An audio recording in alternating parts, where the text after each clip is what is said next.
Selamat siang para netizen dimanapun kita berada, salam inspirasi bagi kita semua. Ya, Demokrat semakin sakit hati menurut saya begitu. Mengapa begitu kan ya? Yang dulu begitu kan ya PKS dicoba dilobi begitu kan ya, dirayu begitu kan ya untuk membuat koalisi baru P3 PKS, Demokrat begitu. Tapi pada akhirnya godaan-godaan itu gagal begitu kan. PKS tidak mau begitu kan. Emoh begitu kan ya ikut kepada Demokrat dan P3 begitu ujung-ujungnya gerbong kosong begitu kan ya. Dan hari ini terbukti sah PKS resmi dukung Anies Baswedan Muhaimin. Ini sudah menunjukkan bahwa ya transisi dari perhelatan koalisi ini sangat luar biasa begitu kan. Mengapa PKS itu saya suka sekali begitu kan? Mengambil keputusan ya tidak gerasa gerusu, tidak gegabah begitu kan? Tidak memberikan klarifikasi bahwa ini musang berbulu domba, pengkhianatan, terzalimi dan sebagainya. Itu tidak seperti itu begitu kan? Ya memang ada sih partai yang kemudian seolah-olah merasa dikhianati ya. Terus kemudian seolah-olah ada sesuatu yang kemudian ingin cari simpati sana sini begitu, tapi ujung-ujungnya masyarakat tidak percaya begitu kan. Sudah basi hal-hal seperti itu begitu kan ya. Mungkin dulu itu melakukan seperti itu, oke, ada simpati ya terhadap orang-orang yang mengatakan seperti itu, tapi masyarakat sekarang sudah jauh begitu kan. Artinya apa? Artinya selama ini sudah mulai kebingungan mereka begitu kan ya. Partai PKS mengambil langkah yang bijak, mengambil langkah yang cerdas begitu kan ya. Emosional kita begitu ditata secara langsung begitu kan oleh PKS dan pada akhirnya dia resmi mendukung Anies Baswedan. Itu sangat luar biasa kalau menurut saya begitu ya. Mengapa begitu kan? Lihat saja begitu bahwa selama ini ya yang sejak awal kita bermusyawarah dengan Majelis Syuro begitu kan, bagaimana Anies Caimin, pasti ada opsi lain, tapi tentu yang menjadi memukau begitu kan ya dari kader-kader PKS itu Anies Caimin. Karena pendukung-pendukung PKS juga sama, pendukung-pendukung Anies Baswedan, pendukung-pendukung Anies Baswedan juga sama orang-orang PKS di satu sisi begitu kan. Kita lihat saja bahwa sah begitu hari ini begitu ya. Mantap, solid, insya Allah optimis ya menang di 2024 begitu ya.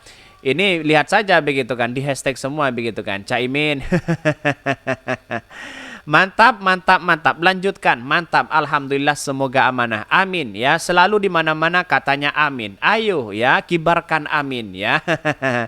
Sah untuk tercinta begitu. Alhamdulillah ya, Islam bersatu tidak bisa dikalahkan. Ya Allah, agamaku ya rukun semua. Bismillah, amin ya rabbal alamin. Inilah yang seharusnya kita tunjukkan kepada bangsa kita begitu kan. Tidak ada yang namanya perpecahan di situ begitu kan. Tidak ada yang namanya kepentingan dan ambisi mereka begitu. Bayangkan PKS dengan legowo begitu kan. Padahal PKS sudah menyodorkan cawapres si Aher begitu kan. Tapi kan PKS kan tahu diri ya, melihat dari perkembangan ini kalau sudah hanya di Jabar yang dimenangkan, di Jatim dan di Jawa Tengah tidak dimenangkan, mending ya kita harus ikuti saja begitu kan. Karena keinginan dari ambisi ini masih dengan kalah dengan kepentingan masyarakat. Ya, PKS berpikiran seperti itu begitu. Ya, utamakan dululah kepentingan masyarakat apa inginnya begitu kan dibandingkan dengan ambisi menjadi cawapres. Kalau tidak cawapres harus keluar sana sini begitu, gerasa gerusu begitu kan. Melihat egonya sangat tinggi begitu kan. Ya, mau berkoalisi dengan siapa kalau seperti itu? Masa mau membangun bangsa, mau membangun kesejahteraan masyarakat harus cawapresnya harus si A, si B dan si C begitu kan. Saya rasakan tidak mungkin di situ begitu. Dan pada akhirnya apa yang terjadi? Ya, ada yang keluar di situ Partai Demokrat ya, berlabuh merasa dikhianati, Anies Baswedan disalahkan di situ begitu ya. Pak SBY juga memberikan klarifikasi, tapi ujung-ujung masyarakat emoh begitu kan ya.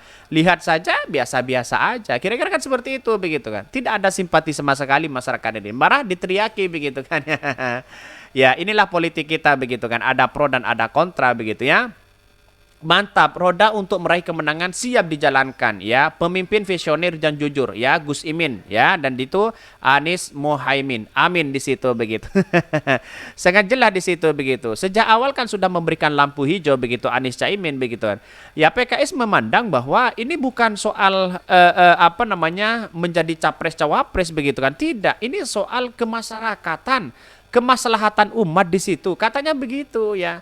Karena yang paling menjunjung tinggi dari PKS itu adalah masyarakat. Menjadi oposisi begitu kan. Kurang apa coba? Ditawari jabatan, ditawari uang, dia tetap konsisten bersama masyarakat. Itulah ya, dua periode bahkan 9 tahun ini begitu PKS menjadi oposisi, ya sabar-sabar aja di situ begitu. Karena ini politik, tidak perlu kita harus gegabah, kita harus menyindir sana sini begitu kan. Tapi ujung-ujungnya mereka gagal move on begitu kan. Kenapa Anies Baswedan yang selalu dibicarakan? Kan begitu logikanya begitu. Ya, seandainya Partai Demokrat tidak keluar di situ kan posisinya kan daripada sekarang kan tidak kebingungan mereka begitu. Ya, kita tunggu saja bagaimana nasibnya mereka begitu ya. Sah PKS resmi dukung pasangan Anies Muhaimin. Ini sudah dideklarasikan ya, ada banner besar di situ begitu di kantor PKS begitu kan. Ini sangat menarik begitu ya. Bahkan Partai Keadilan Sejahtera PKS telah menyelesaikan musyawarah Majelis Syuro ya ke-9 PKS pada hari Jumat ya malam. Rapat tersebut menghasilkan 5 keputusan terkait pemilihan presiden Pilpres di 2024. Bahkan pertama memperkuat keputusan musyawarah Majelis Syuro yang ke-8 yang mengusung Anies Rashid Baswedan sebagai bakal calon presiden capres pada Pilpres di 2024 ya.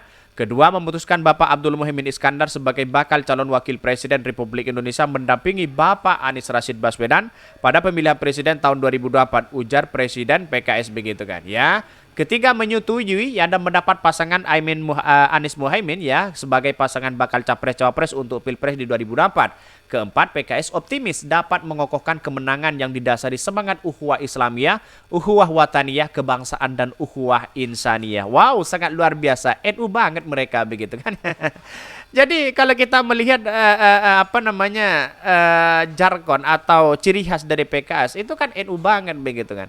Kalau yang menuduh PKS Wahabi, Salafi begitu, Ikhwanul Muslimin dan sebagainya, saya kira salah besar begitu kan. Tidak mungkinlah PKS bisa mengatakan seperti itu begitu kan. Toh pada akhirnya petinggi-petinggi PKS orang-orang NU begitu kan. Jadi inilah sekarang itu mengapa PKB dengan PKS itu bersatu begitu kan. Kata orang tidak bisa disatukan ya dengan identitas mereka masing-masing. Semua orang pun punya identitas begitu kan ya. Tapi sekarang sekarang terbantahkan dengan adanya orang-orang yang mengatakan bahwa PKS itu adalah Ikhwanul Muslimin begitu kan. Ya, kita lihat realitasnya.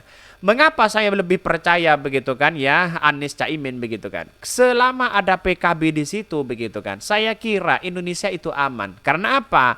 Karena Anies Caimin ini dikontrol para kiai begitu kan. Ya, para ulama, para santri begitu kan ya, senusantara begitu kan. Ini yang menjadi kontrol utama. Maka saya yakin dan seyakinnya dan hakul yakin begitu ya. Anies Caimin ini memimpin bangsa kita sangat luar biasa sekali begitu.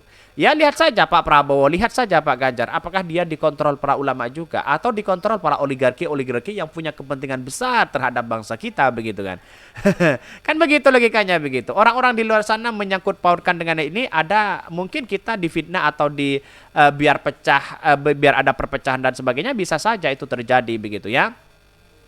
Kelima, menginstruksikan kepada seluruh pengurus anggota dan keluarga besar Partai Keadilan Sejahtera untuk totalitas ya bekerja keras untuk memenangkan pasangan Anies Rashid Baswedan dan Caimin.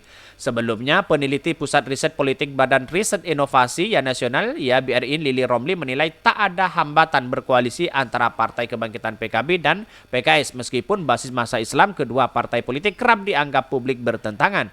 PKB dengan basis massa NU Nahdlatul Ulama atau pemilih beragama Islam di pedesaan, sedangkan basis konstituen PKS adalah memilih Muslim di perkotaan, sehingga mereka kuat di Jawa Barat dan DKI Jakarta begitu ya.